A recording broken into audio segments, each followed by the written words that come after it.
to see all of you. So, look, I got to start out in a pretty hard place. And that is, our country is under assault right now, assault from within. Donald Trump ran for office promising on day one to lower costs for American families. He repeated that over and over and over, ran ads on it, talked about it at every rally, said that one thing he could promise, on day one, he would lower costs for American families. After he got elected, very first interview he gave, he said that was why he won, because he made that promise to lower costs for American families. Are your costs any lower? No. No. In fact, look at what Donald Trump has been doing since he's been sworn in. Here we are, going into the third month. Oh, Lord. Going into the third month, and what is he doing? He's trying to end entire agencies in government. We've got the Consumer Financial Protection Bureau, woohoo!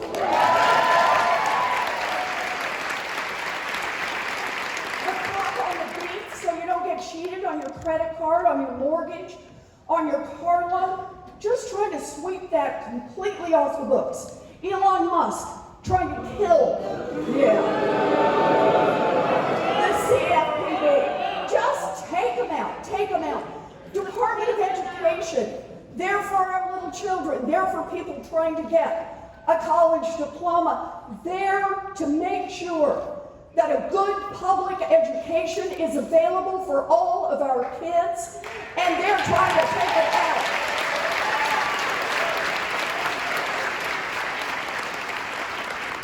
And as co-president Musk comes through with his chainsaw, he's getting rid of the fact that we don't need a government. You know, like the nuclear scientists that take care of fissionable material.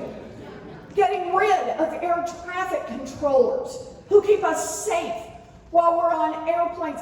Getting rid of the people who do the testing to make sure that we can drink the water and breathe the air. Getting rid of the people who inspect food that comes from foreign countries to make sure that we can safely eat it.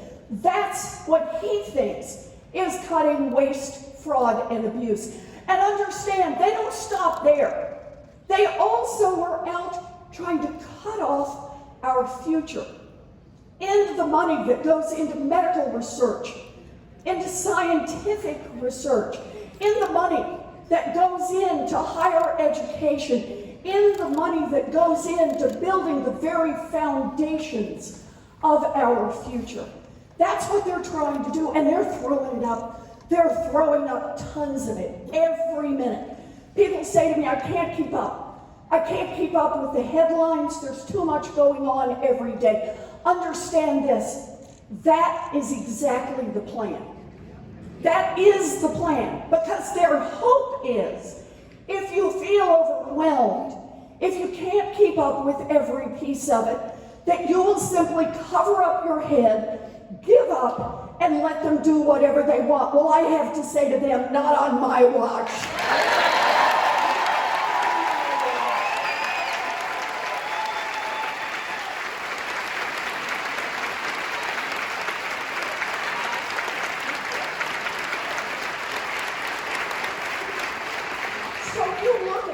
Of things they've done, and it may feel random to you. It's like, what? And they're over doing what? I didn't even know that thing existed, and they did what? There's a whole lot of that going on. But again, that's the hope. When you've got a really ugly plan that nobody much likes, Democrats don't like it, independents don't like it, and the majority of Republicans don't like it, you gotta find a way to ram it through with nobody seeing it until it's too late. So what are they really doing with all those cuts? What is that chainsaw really about? Why shut down these departments? Why take down money that we invest in pediatric cancer research? I'll tell you exactly what it's for. What the Republicans in Congress and Elon Musk and Donald Trump are trying to do is they want to have a $4.7 trillion giveaway to a handful of billionaires and billionaire corporations paid for on the backs of seniors, veterans, public workers, little kids, and we are here to say no to them. No.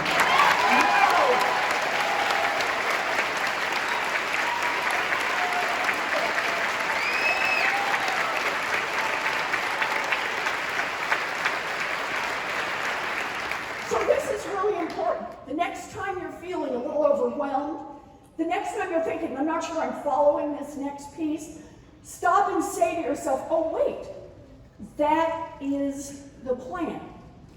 That is the plan. And we are the people who are fighting back. So here's why I'm here tonight. I want to tell you 3 things I'm doing. And you know I come with an ask. I'm going to ask you to do 3 things. And then we're going to do some questions. I want to hear from you. I want to talk about other things going on. So what are we doing? What am I trying to do? I'll tell you what I'm doing. I'm doubling down on the Constitution of the United States of America.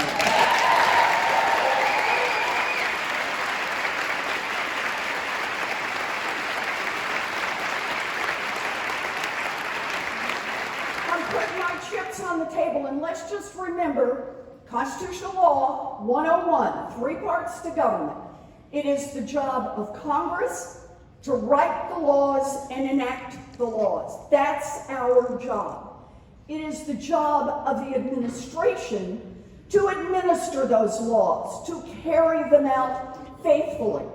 And it is the job of the courts to go after the administration and hold them accountable if they fail to follow the law.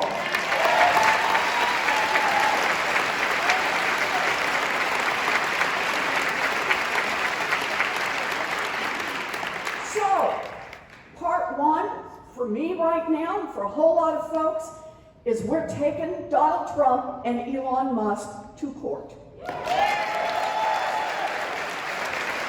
Not once, not twice. We are at over 100 lawsuits now. And they're not through. Because understand this, what Donald Trump and Elon Musk are doing is illegal. They are violating the law. We just got to say it right out loud. And listen, for any of you who run into some of your buddies who may have voted for Donald Trump because they thought he was going to lower prices, they say, well, but he got elected. Yeah, he got elected, and Republicans control the House and the Senate. If they want to change the law, the Constitution tells us how to do it. You start in Congress, you write new laws, then the administration can administer those laws. But no unelected guy with a chainsaw gets to come out here and shut down agencies and fire people.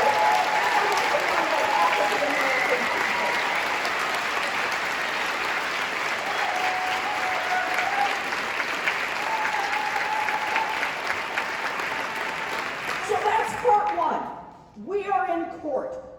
And the early decisions, look, they're not all perfect. Not every case is going to line up the right way. But it's looking hopeful. The courts are doing what they should be doing. They're calling people out who are not following the law.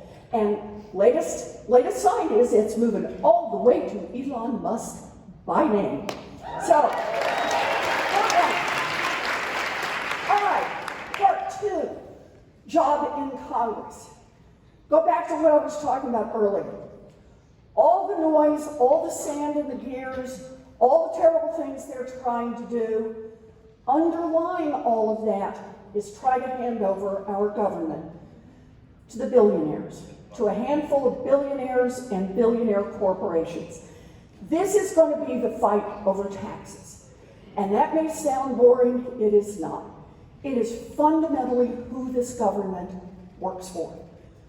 Donald Trump, Elon Musk, a handful of billionaires who stood up there on the podium when Trump was sworn in, they say that the United States people, the people of this country, should give them $4.7 trillion in giveaways and make everyone else pay for it, because that is their vision of America.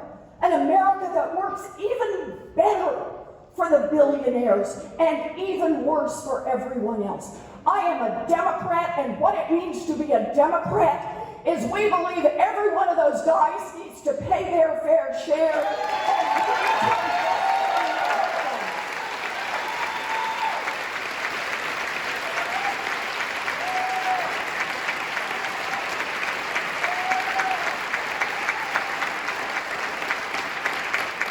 So this fight is the big fight. And this is the fight in front of us. This is the one coming up right away. So that's going to be the second thing. We're going to be in this fight everywhere we possibly can. Part 3 is I'm doing everything I can, along with others, to help raise a movement.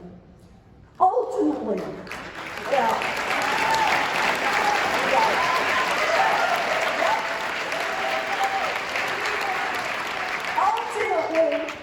we've got the courts, we've got Congress, but real power in this nation is the American people. Real power is here, right here in Lowell, Massachusetts. Real power are the people who continue to pay attention, the people who continue to reach out, the people who continue to make their voices heard.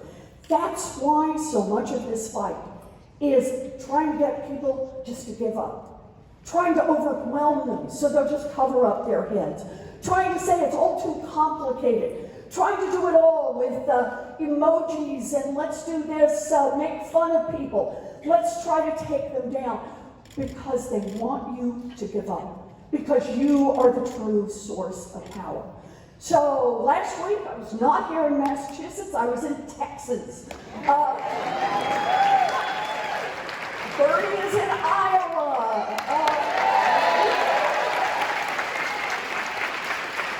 That was Tim Walz. We got a bunch of people out. Wisconsin, that's exactly right. Yeah. But that's the idea. We gotta raise it. We gotta raise it together. So those are the 3 things that I'm working on, trying to get all of my friends in the Senate, friends everywhere to work on. But I'm here to ask you to be part of this as well. And here are my 3 asks from you. The first one is tell the stories. We build a grassroots movement, one blade of grass at a time. And you can say, cut federal employees, and it may sound like cutting waste, fraud, and abuse. But when you talk about that you have a child in a pediatric cancer trial that is supported by federal dollars, and taking those federal dollars away can threaten that child's life, that's a story that everybody else in America needs to hear. When you're ready to talk about your neighbor down the street who is trying hard to be able to live independently, serious accident, has got to have some home health care, and that Elon Musk, the richest man on this planet, thinks that the way we save money is we tell that person, you don't get a home health aid.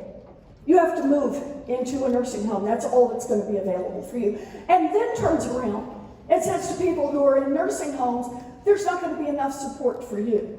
I don't know what the plan is there. We're just going to set people out on the corners. Tell those stories. Tell them real. Tell them from your family. Tell them from your neighbors. Tell them from your cousins. But tell those stories. That's number 1. It is the best possible way to meet people where they are and get them to understand the importance of this fight. Second part, do not underestimate the power of organization.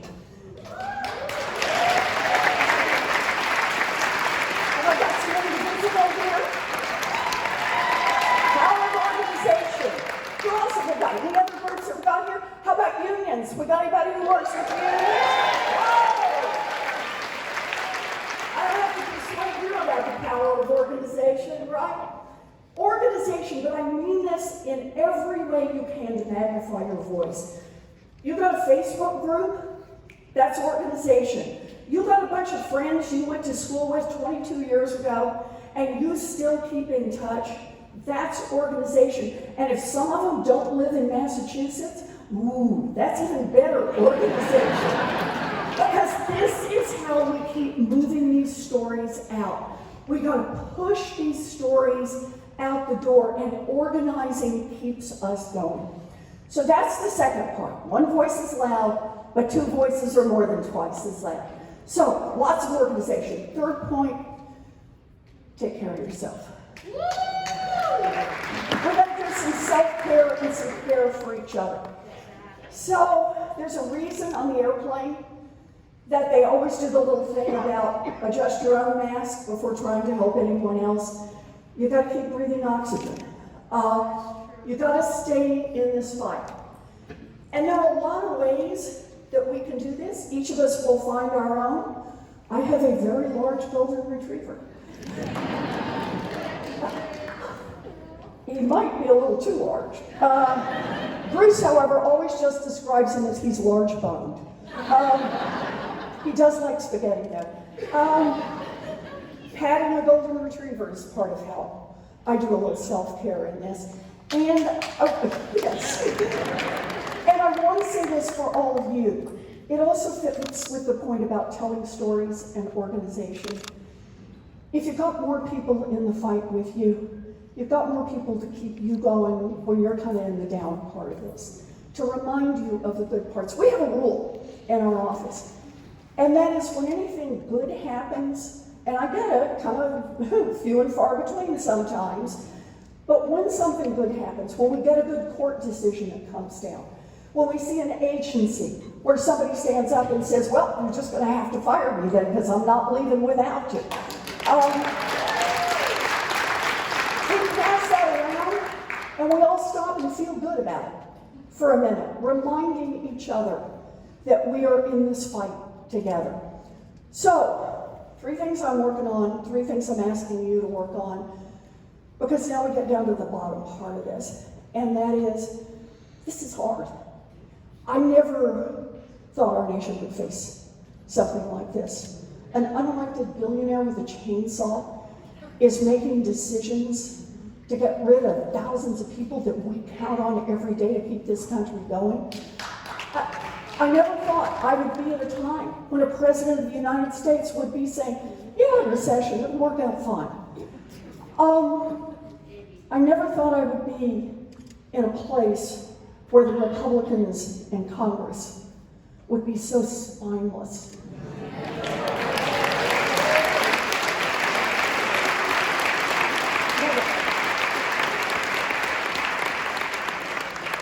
But despite all of that, despite what we are up against, despite it all, I am fundamentally optimistic. And I am optimistic for this reason. I know what it means to fight a righteous fight. This is a righteous fight, and we are in this together. There is no one I would rather fight alongside than the good people of Lowell, Massachusetts, of all of Massachusetts, and of the United States of America.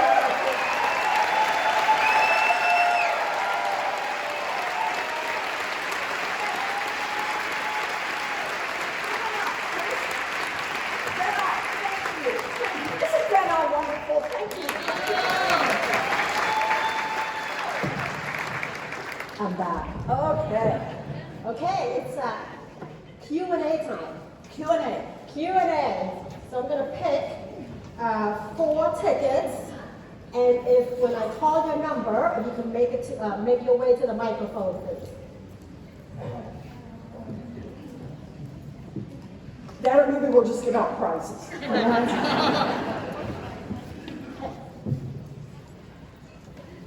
We give away Teslas. First one.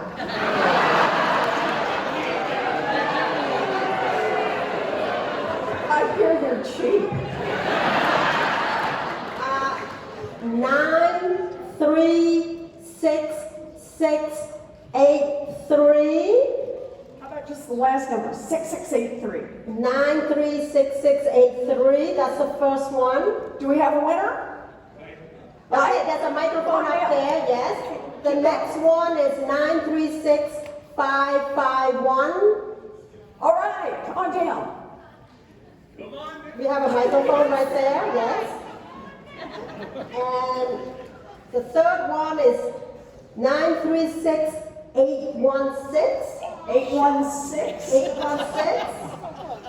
And the 816. 816. Did we have 816? Okay, come on down. All right. Make your way to the microphone. And 936751. 751. We got 751? Okay, let's start with these and see if we can do another round. 75, did we get a 751? Right there, 751. Okay. Okay, good. All right. So, How about we go ahead and start with number 2 while we're waiting for number 1 to make its way down. Go away. Hi, so my name is Matt Myers. I work for an organization called the Riverbend, formerly Lowell House. We're a nonprofit that does substance use disorders. We do substance use disorder treatment and mental health treatment throughout Merrimack Valley. So obviously with the talked about potential proposed cuts to Medicaid, we see a lot of concern amongst a lot of our clientele who are low to no income who we're servicing. What's being done in Congress to really help focus on substance use and mental health treatment for those who really need the care? So, thank you first of all for your work. It is really important work.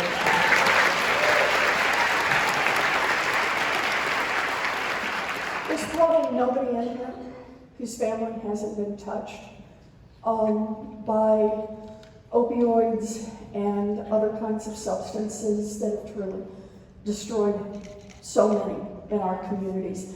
And I know it's a hard fight back, and I'm grateful for all you've done. I also want to say that this is one of those things about why we have government.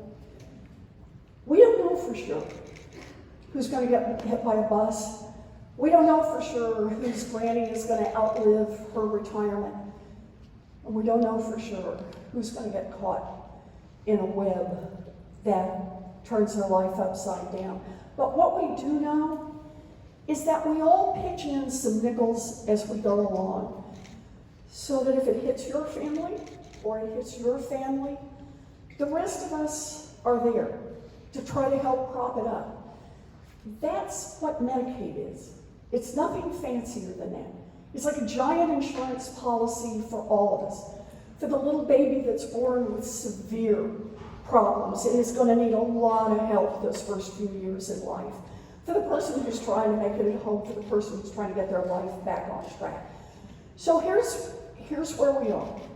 We're there, we get it, we understand that they're going to try to cut it. They're going to try to say they're not cutting it. They're going to do every, my hands, will never leave, my fingers will never leave my hands, or whatever they say. They will try to claim they're not. We are going to stay after them to show what those cuts mean, person by person, and in effect, do something we have not done for decades, and that is defend our government, defend what we do together, and defend our Medicaid program. So I know that substance abuse is going to be a big part of it, but so are the other parts. Because we are not going to fight each other for these dollars. We are not going to find ourselves in a place where it's, well, you can either have money for substance abuse or for old people in nursing homes. No, the answer is we are the richest nation on earth.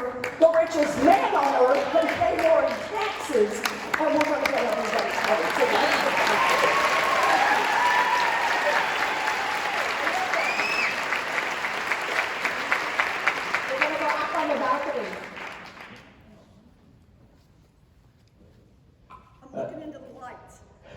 Good evening, Senator. Thank you. I wanted to follow up on your point about doubling down on the Constitution. Tell me your name. Oh, I'm sorry. Christopher Jenkins, right here in Lowell. Okay. Hi, Christopher. I just want to follow up on your point about doubling down on the Constitution, which I very much appreciate. And I realize this is definitely more easily said than done, but I was wondering if there are any discussions about amending to clarify constitutional powers and roles. Because right now, I think the imbalance is pretty evident among the branches, inability or unwillingness. I mean, the pardon power is pretty much absolute. Trump is taking basically a how many divisions does the court have attitude. So is there any discussion to at least start getting people thinking about constitutional modifications to rein in this kind of behavior? So, thank you. We don't have enough to do. That was said with love. Sort of. But it is the case that the 1-2 punch of, the 1-3 punch, is that a thing?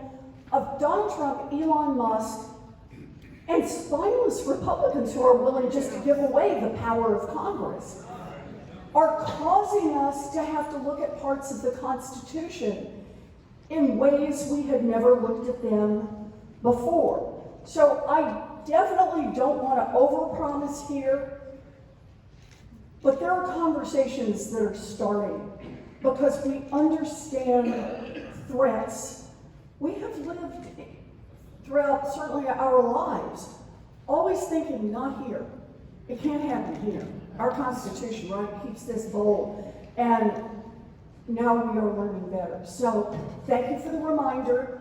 And you also give me one more reason to raise this at lunch with my colleagues. So thank you.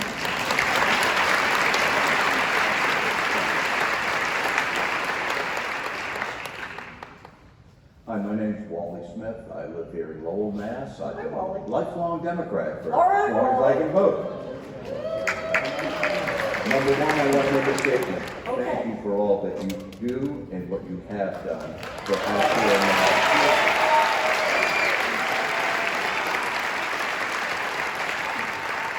Second, I have kind of a question. I do stay active on social media, even that platform that I don't pay for, that I hate, just so I can get my voice out there to the people I hate. Too strong a word, too strong a word, but anyway. During 2024, I was encouraged to read Project 2025, and I tweeted this out to the Democratic leadership. I did. Kamala was right, because everything she said that they were going to do is in that project, and for those of us paying attention, they're checking it off one by one. The author just said how surprised he is how well it's going. My question for our leadership, I was in marketing. I volunteered, would be happy to help you develop a strategy, because I'm concerned that here we arrive telling everybody this is what's coming, but yet we show up like we never read it, and we didn't do a strategy. I come from a firm, so it's more of a comment, but I'd love to see that get together. I'd be willing to volunteer my time. I believe in outside-in strategies where we, the customer, get input into the strategy. And then, help the organization move ahead. So, thank you, but again, I don't think you can really answer why we didn't do that. I don't want to put you on the spot because I love you too much. Thank you very much.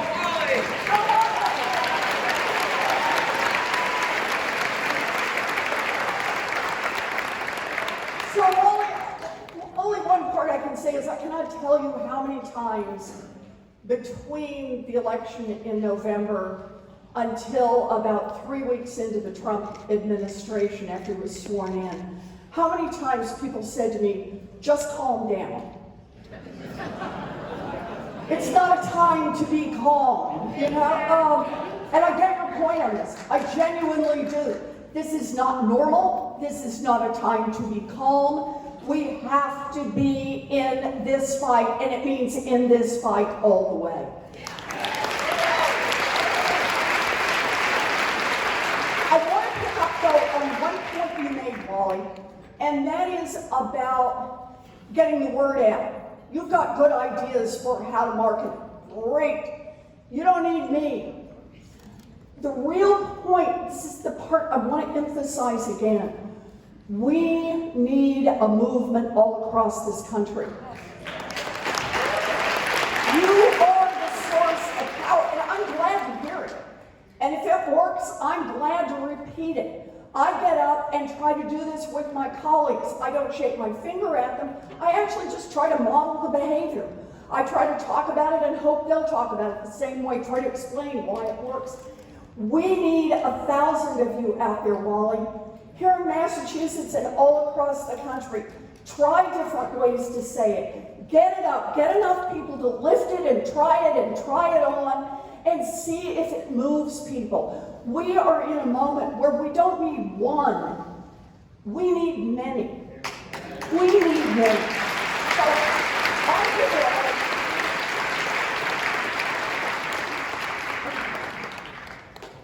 Who's up next?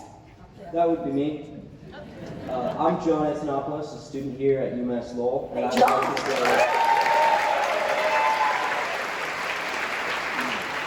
I would like to say thank you for your staunch no vote on the recent GOP spending bill.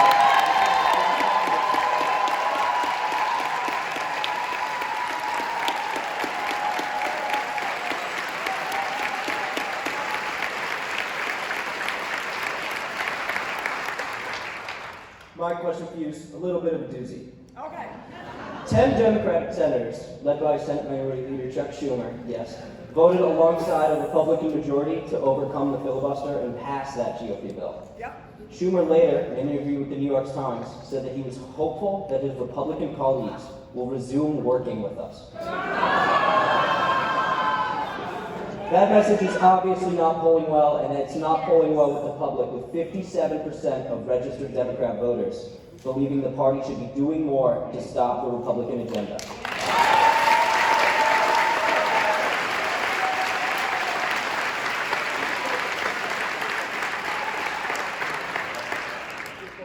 Do you believe that Chuck Schumer is the right man to run the Senate, or will he aid again in President Trump's demands?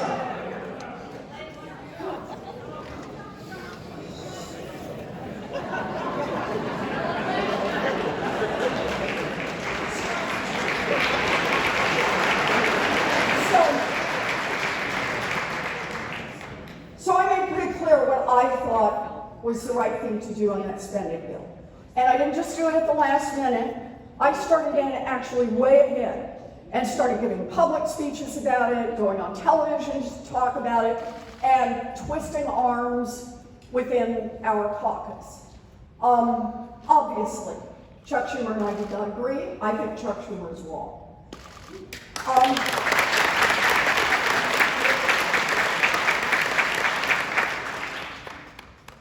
What we have to do now is get focused on this tax fight. I cannot describe to you how urgent this is. This is the old and marvelous fight. It sounds obscure maybe to some people. What is it going to matter? It's going to matter whether or not Elon Musk and a handful of billionaires own this country, or we actually are still a nation that says we invest in public education for everyone, health care, housing, child care, the things we all invest to go to the future.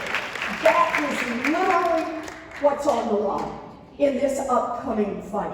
This is the fight worth having.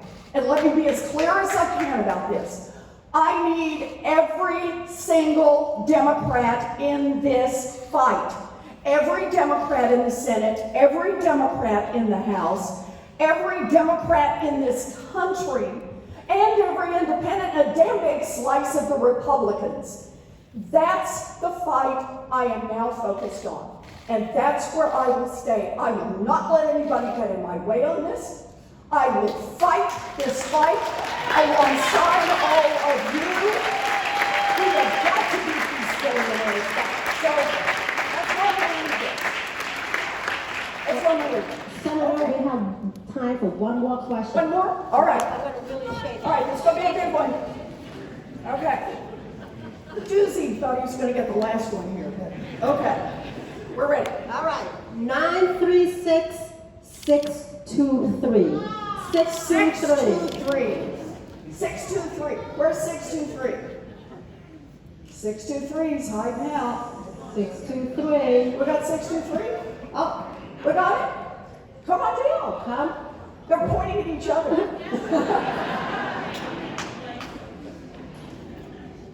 This is going to be like when I was in Iowa and we did this. I do this so that everybody has an equal chance to ask a question instead of the most aggressive. And so they called some number and nobody answered. And finally this woman said, well, I have it, but I stuck my gum on it. So come on down. I was filling in for you.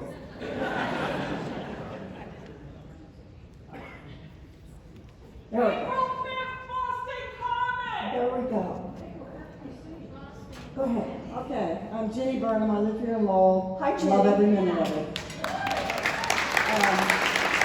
One thing that concerns me when you're talking about tell our stories, of course we need to tell our stories, but you're not going to move people who have no moral core. Yes.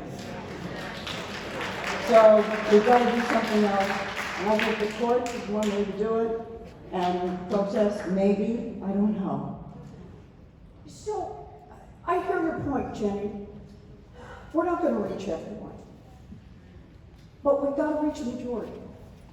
Because that's what it means to double down on the Constitution. We've got to get enough people on board. We've got to tell our story to enough people that we will back up the courts and say the Constitution still applies. Congress writes the laws, the administration administers those laws, and the courts holds them accountable to follow those laws. We've got to get more allies in this fight. We cannot start this fight by saying you are irredeemable and I can't get you in this fight. I think right now we've got a lot of Democrats who are fired up and ready to go. That's part one. That's a good building source. We've got some over there, for sure. We've got Democrats who are fired up.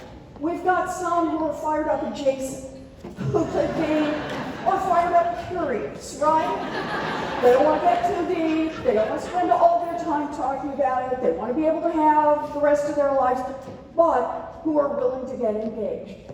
And we have a bunch of people who are decent people who just don't get what it means to make these cuts, who don't understand the threats to their own families, to their own neighbors, people who are good and decent people. We gotta pull in as many of those as we can. I like the way you actually started this, Jenny. I think you were exactly right. It is only a part of the strategy.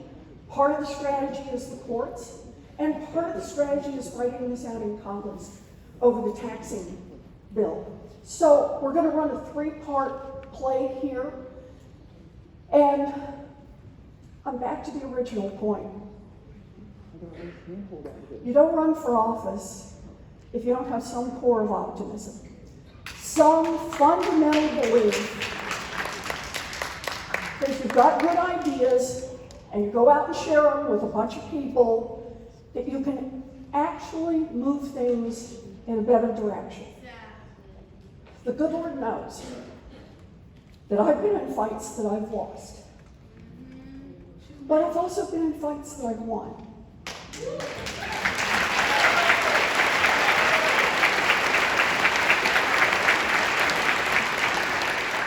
And if you're only going to get in fights that you know for sure in advance that you're going to win, then you are going to lose. And I do not plan to lose. So, Lowell, Jenny, I know it's tough. I know that it's not entirely satisfactory. I know how many things can go wrong and how many people we care about are getting hurt every single day by the things that Musk and Trump and the spineless Republicans in Congress are doing. We are in this fight together.